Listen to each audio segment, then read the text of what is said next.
بسم اللہ الرحمن الرحیم الحمد للہ رب العالمین والصلاة والسلام علی رسولہ محمد وعلی آلہ واصحابہ اجمعین اما بعد فاعوذ باللہ من الشیطان الرجیم بسم اللہ الرحمن الرحیم لقد کان لکم فی رسول اللہ اسوۃ حسنہ صدق اللہ العظیم۔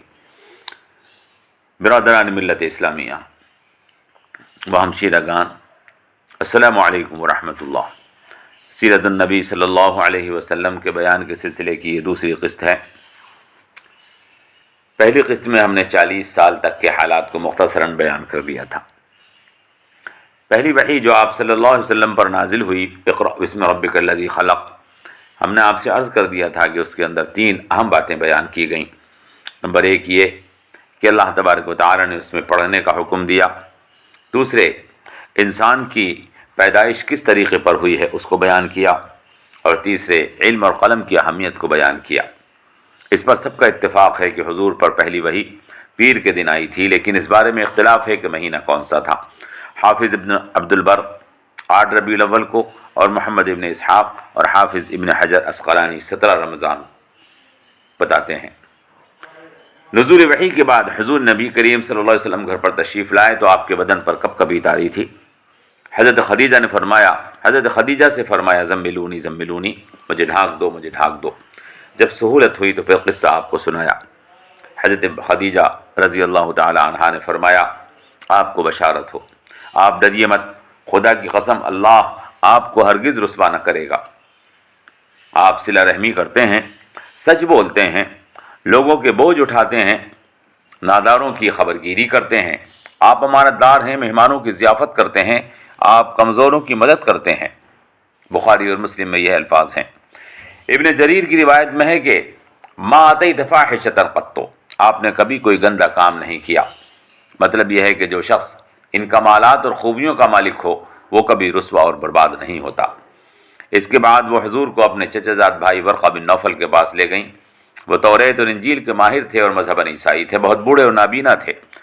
انہوں نے واقعہ سن کر کہا لئن کنت صدقتنی انہ لیأتیہ ناموس عیسیٰ، اگر تو سچ کہتی ہے تو یقین رکھ ان کے پاس وہی فرشتہ آیا ہے جو عیسیٰ کے پاس آیا تھا۔ یہ عبارت فتح الباری کی ہے۔ بخاری اور مسلم میں اس کے اندر کچھ اضافہ ہے، اور اس کے ترجمہ یہ ہے کہ آپ کو بشارت ہو، ہم گواہی دیتے ہیں کہ تم بے شک وہی ہو جس کی بشارت ابن مریم نے دی تھی۔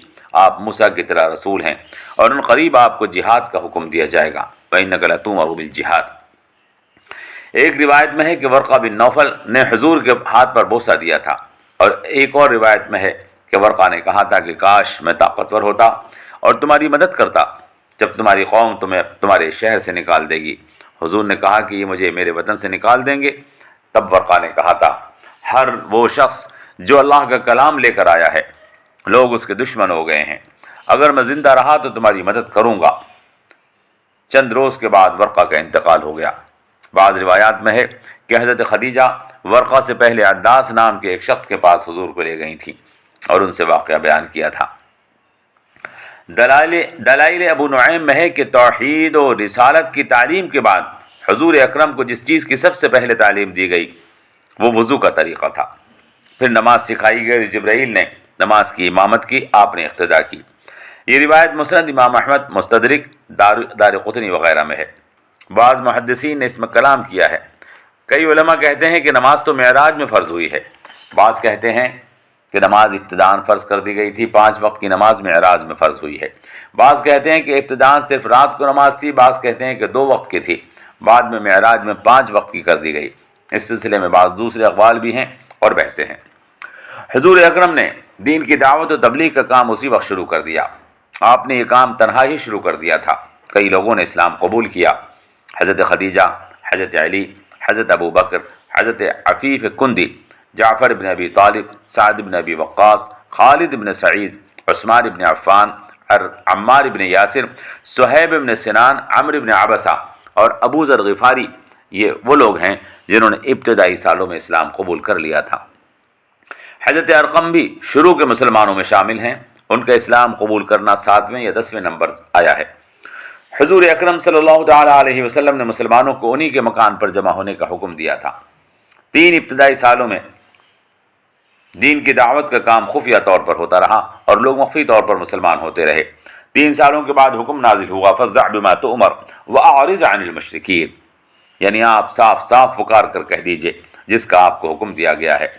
حکم ہوا یا ایھا المدثر قم فانذر وربک فکبر، اے مدثر کھڑے ہو جائیے اور ڈرائیے اور اپنے رب کی بڑائی کا اعلان کر دیجئے۔ چنانچہ آپ کوہ صفا پر چڑھے اور قریش کا نام لے لے کر پکارا، اے فلاں اے فلاں۔ جب لوگ جمع ہو گئے تو فرمایا بتاؤ اگر میں تم کو خبر دوں کہ پہاڑ کے پیچھے لشکر ہے تو کیا تم میری تصدیق کرو گے؟ سب نے کہا کہ ہاں، کیونکہ آپ سچے ہیں۔ تب حضور نے کہا تو تم پھر سنو، میں تمہیں ایک بڑے عذاب سے ڈراتا ہوں۔ ابو لہب بولا خرابی ہو تجھے، کیا تو نے ہمیں یہی کہنے کے لیے جمع کیا تھا؟ روایات میں ہے کہ اس وقت سورہ لہب نازل ہوئی۔ حضور اکرم صلی اللہ تعالیٰ علیہ وسلم نے ایک دعوت کا اہتمام کیا۔ اللہ نے آیت نازل کی تھی وَأَنذِرْ عَشِيرَتَكَ الْأَقْرَبِينَ، یعنی آپ اپنے رشتہ داروں کو ڈرائیے۔ تو حضور نے حضرت علی سے کہا کہ دعوت کا اہتمام کرو۔ 40 کے قریب لوگ جمع ہوئے جو سب رشتہ دار تھے۔ ایک پیالے میں دودھ تھا، وہ سب کے سامنے پیش کیا گیا، سب نے پیٹ بھر کر پیا۔ ابو لہب کہنے لگا محمد نے تو آج ہمارے کھانے پر جادو کر دیا، اور سب کو لے کر چلا گیا۔ حضور اکرم صلی اللہ تعالیٰ علیہ وسلم بات بھی نہ کر سکے۔ دوسرے دن پھر دعوت کا اہتمام کیا گیا۔ حضور اکرم نے کھانے کے بعد سب لوگوں سے کہا جو چیز میں تمہارے سامنے پیش کر رہا ہوں کسی نے اس سے بہتر چیز اپنی قوم کے سامنے پیش نہیں کی۔ وہ ایک کلمہ ہے جس کو اگر تم قبول کر لو گے تو عرب اور عجم کے بادشاہ بنا دیے جاؤ گے اور آخرت میں بھی کامیاب ہو جاؤ گے، اور وہ کلمہ ہے لا الہ الا اللہ محمد رسول اللہ۔ ابن اسحاق بیہقی نے اس کو بیان کیا ہے، دلائل ابو نعیم میں بھی یہ واقعہ مذکور ہے۔ علماء نے لکھا ہے جس طرح دین کو قبول کرنے اور حضور اکرم کا ساتھ دینے میں حضور اکرم کے بچپن کے ساتھی ابو بکر سب سے اول ہیں، اسی طرح دین کا انکار کرنے اور دین کا مذاق اڑانے اور آپ کا مذاق اڑانے اور دشمنی میں آپ کا سگا چچا ابو لہب سب سے پہلے تھا۔ اس نے حضور کے 2 بیٹوں رقیہ اور ام کلثوم کو جو اس کی 2 بیٹیوں عتبہ اور عتیبہ کے نکاح میں تھیں حضور کی دشمنی میں طلاق دلوائی تھی۔ دعوت کے موقع پر اس نے حضور اکرم کی شدید مخالفت کی، حتیٰ کہ ابو طالب کے پاس پہنچا اور کہا میں آپ کی عزت کرتا ہوں لیکن محمد ہمارے بتوں کو نہیں مانتا، میں اس کو برداشت نہیں کر سکتا، آپ اپنے بھتیجے کو سمجھائیں ورنہ میں ماروں گا یا مر جاؤں گا۔ ابو طالب نے حضور کو بلا کر سمجھایا اور بتایا کہ ابو لہب آیا تھا، اس طرح کچھ لوگوں کو ساتھ لایا تھا اور یہ کہہ رہا تھا بیٹا تم مان جاؤ اور میرے اوپر رحم کر دو۔ حضور اکرم نے فرمایا کہ چچا جان اگر یہ لوگ میرے ہاتھ پر چاند اور دوسرے پر سورج رکھ دیں تب بھی میں اس سے کام سے باز نہیں آؤں گا، یا تو اللہ اس دین کو غالب کرے گا یا پھر اس کام میں ہلاک ہو جاؤں گا۔ تب ابو طالب نے ابو لہب اور سرداران مکہ سے کہہ دیا کہ تم لوگ چلے جاؤ، میں محمد کو تمہارے حوالے نہیں کر سکتا۔ برادران ملت اسلامیہ، حضور اکرم صلی اللہ تعالیٰ علیہ وسلم نے کفر اور بت پرستی کی جس طرح سے مذمت کی ہے اور جس طرح سے اس کا مقابلہ کیا ہے، صحابہ نے جس طرح استقامت کے ساتھ آپ کا ساتھ دیا ہے، اس سے صاف ظاہر ہوتا ہے کہ اسلام کس دین کا نام ہے۔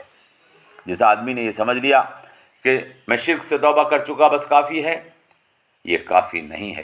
شرک اور بت پرستی کے خلاف اعلان عام لازم ہے تاکہ بت پرستی اور کفر و ظلم کو ختم کر کے اللہ اکبر اور لا الہ الا اللہ کی صدا سے سارا عالم منور کر دیا جائے۔ یہی وہ طریقہ ہے جو محمد صلی اللہ علیہ وسلم کا طریقہ ہے، اور یہی وہ طریقہ ہے جو ابراہیم علیہ السلام کا طریقہ ہے۔ قد کانت لکم اسوۃ حسنۃ فی ابراہیم والذین معہ، اللہ نے فرمایا اذ قالوا لقومهم انا براء منکم ومما تعبدون من دون اللہ کفرنا بکم وبدا بیننا وبینکم العداوۃ والبغضاء ابدا حتی تؤمنوا باللہ وحدہ، یعنی تمہارے لیے ابراہیم اور ان کے ساتھیوں کی زندگی میں عمدہ نمونہ ہے۔ جس وقت انہوں نے اپنی قوم سے کہا ہم تم سے اور تمہارے معبودوں سے قطعاً بیزار ہیں سوائے اللہ کے، سب سے ہم نے تم سب کا انکار کر دیا ہے سوائے اللہ کے، اور ہمارے اور تمہارے درمیان یہی وجہ دشمنی اور عداوت ہے جب تک تم اللہ واحد پر ایمان لے آؤ۔ اس آیت سے صاف ظاہر ہے کہ مسلمان کو کیسا ہونا چاہیے۔ اس کا ایمان مکمل نہیں ہوتا جو اللہ اور اس کے رسول کی دشمنوں سے نفرت نہیں کرتا۔ ایمان اگر اقرار ہے اللہ کا اور اس کے رسول کا تو انکار ہے شرک کا۔ ایمان اگر محبت ہے اللہ سے اس کے رسول سے تو نفرت ہے شرک سے اور گندگی سے۔ قریش مکہ سرداران مکہ ابو لہب و سفیان کی قیادت میں بار بار ابو طالب کے پاس آتے تھے۔ ایک بار آئے اور کہا یہ مکے کا خوبصورت حسین اور جمیل نوجوان عمارہ ابن الوحید ہے، نہایت سمجھدار ہے اور وفادار ہے۔ ابو طالب تم اس کو لے لو اور اس کے بدلے محمد کو ہمارے سپرد کر دو تاکہ ہم اس کو قتل کر کے اس شخص سے نجات حاصل کر لیں جو ہمارے بتوں کو نہیں مانتا۔ ابو طالب نے کہا یہ کیسے ہو سکتا ہے کہ میں اپنے بیٹے کو تمہارے حوالے کر دوں تاکہ تم اس کو قتل کر دو اور تمہارے بیٹے کو اس کے بدلے لے لوں تاکہ میں اس کو پالوں اور اپنا بیٹا بنا لوں؟ کیا تم مجھے اتنا نادان سمجھتے ہو؟ یہ واقعہ عیون الاثر میں لکھا ہے۔ یہ وہ وقت تھا جب قریش نے مسلمانوں پر ظلم کے پہاڑ توڑنے شروع کر دیے تھے۔ ابو طالب نے بنو ہاشم اور بنو مطلب کو آواز دی، اے ابو طالب، اے بنو عبد المطلب، اے بنو ہاشم، اب تمہاری ذمہ داری ہے کہ محمد کی حفاظت کرو، ان کا ساتھ دو۔ مسند امام احمد اور طبرانی میں روایت ہے۔ ربیعہ ابن عبادہ کہتے ہیں میں نے دیکھا کہ محمد صلی اللہ علیہ وسلم عکاظ اور ذی المجاز کے بازاروں میں آواز لگاتے ہیں، یا ایھا الناس قولوا لا الہ الا اللہ تفلحوا، اے لوگو لا الہ الا اللہ کہہ دو کامیاب ہو جاؤ گے۔ اور ایک بھینگا آدمی پیچھے پیچھے ہے اور کہتا ہے اے لوگو اس کی بات مت سننا، یہ جھوٹا ہے۔ میں نے کسی سے پوچھا یہ کون آدمی ہے جو پیچھے پیچھے ہے؟ لوگوں نے بتایا یہ ان کا چچا ابو لہب ہے۔ یہ حدیث صحابہ میں ہے، وہاں کچھ لفظ تبدیل ہیں۔ محمد صلی اللہ علیہ وسلم نے دین کی دعوت و تبلیغ کا کام نہیں روکا، لوگ کم تعداد میں مگر اسلام قبول کر رہے تھے۔ تب قریش نے مشورہ کیا اسلام تو پھیلنے لگا، اسے کیسے روکا جائے؟ سب لوگ ولید بن مغیرہ کے پاس آئے اور اس سے کہا ایک بات طے کر لو، ہم محمد کو کیا کہیں؟ جادوگر کہیں، دیوانہ کہیں، شاعر کہیں یا کیا کہیں؟ کاہن کہیں یا کیا کہیں؟ لوگ ہم سے پوچھتے ہیں ہم انہیں کیا بتائیں؟ ولید نے کہا تم اپنی کہو میں سنوں گا، میں بتاؤں گا ہمیں کیا کہنا ہے۔ لوگوں نے کہا ہم کاہن کہیں گے۔ ولید نے کہا غلط ہے، میں نے کاہنوں کو دیکھا ہے، محمد کاہن نہیں ہے، جو کلام وہ پڑھتے ہیں اور سناتے ہیں وہ کاہنوں کا کلام ہرگز نہیں ہے۔ لوگوں نے کہا تو پھر ہم ان کو دیوانہ اور مجنوں کہیں گے۔ ولید نے کہا یہ بھی غلط ہے، جنون اور دیوانگی کو میں بھی جانتا ہوں اور تم بھی جانتے ہو، محمد صلی اللہ علیہ وسلم کے اندر دیوانگی اور جنون کی کوئی علامت نہیں۔ لوگوں نے کہا تو پھر ہم شاعر کہیں گے۔ ولید نے کہا کہ میں بھی شاعر ہوں اور جانتا ہوں کہ شعر کیا ہوتا ہے، شاعری میں نے بھی کی ہے، میں شاعری میں اور ان کے کلام میں بہت فرق ہے۔ لوگوں نے کہا کہ پھر ہم ساحر و جادوگر کہیں گے۔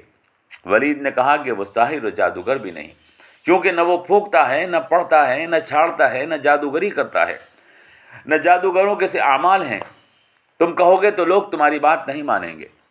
لوگوں نے کہا کہ اے ولید جب سب غلط ہے تو تم بتاؤ کیا ہے، ہم کیا کہیں؟ ولید بن مغیرہ نے کہا اے مکے کے شیرو، ہمیں اپنے خداؤں کی حفاظت کرنی ہے، ہمیں اپنے خداؤں کی حفاظت کرنی ہے۔ محمد جو کلام پڑھتا ہے وہ دلوں میں اتر جاتا ہے، دماغ اس کو قبول کر لیتا ہے، اس میں عجیب لطف ہے، پاکیزگی ہے، طہارت ہے، وہ آدمی کے ذہن سے آسمان سے لے کر زمین تک اس کو سنوار دیتا ہے۔ میں جانتا ہوں وہ نہ کاہن ہے، نہ مجنوں ہے، نہ دیوانہ ہے، نہ وہ شاعر ہے، نہ جادوگر ہے۔ تم یہ کہو گے تو کوئی مانے گا نہیں، مگر کیا کروں، ہمیں اپنے خداؤں کو بچانا ہے۔ میرا خیال ہے کہ سب سے بہتر یہ ہے کہ تم جادوگر کہو۔ لوگ جب محمد کا دین قبول کر لیتے ہیں تو اپنے خداؤں کو، اپنے دوستوں کو، اپنے رشتہ داروں کو، اپنے بھائیوں کو، اپنے قبیلے اور خاندان کو، سب کو چھوڑ کر محمد کے ہو جاتے ہیں۔ تم کہو محمد نے یہ سب جادو کے زور پر کیا ہے، اور تم کوشش کرو کہ لوگ قرآن نہ سنیں۔ مجلس برخاست ہو گئی۔ حج کا زمانہ آیا، یہ لوگ آنے والوں سے کہنے لگے مکے میں ایک جادوگر ہے، وہ بھائی بھائی میں لڑائی کرا دیتا ہے، گھروں میں دشمنی ہو جاتی ہے، وہ ہمارے خداؤں کو نہیں مانتا، تم اس سے بچے رہنا، لوگ اس کو محمد کہتے ہیں۔ اس طرح لوگ جناب محمد رسول اللہ کے بارے میں جاننے لگے اور آپ سے ملاقات کرنے کا اشتیاق پیدا ہو گیا۔ اس واقعے کو علامہ زرقانی نے، ابن اسحاق نے، حاکم نے اور بیہقی نے اپنی کتابوں میں بیان کیا ہے۔ عیون الاثر میں اور البدایہ والنہایہ میں بھی یہ واقعہ بیان کیا گیا ہے، کہیں واقعہ کچھ کم ہے، کہیں کچھ زیادہ ہے۔ اس طرح اسلام مکے سے باہر نکل کر اطراف مکہ اور پورے عرب میں پھیلنے لگا۔ اسی دوران حضرت حمزہ نے بھی اسلام قبول کیا۔ حضرت حمزہ کے قبول اسلام کے واقعے کو ہم الگ آپ کے سامنے پیش کر چکے ہیں۔ انشاءاللہ آگے کے حالات کو ابھی آپ کے سامنے مزید تفصیل کے ساتھ پیش کریں گے۔ آپ سماعت فرماتے رہیے۔ والسلام علیکم ورحمۃ اللہ وبرکاتہ۔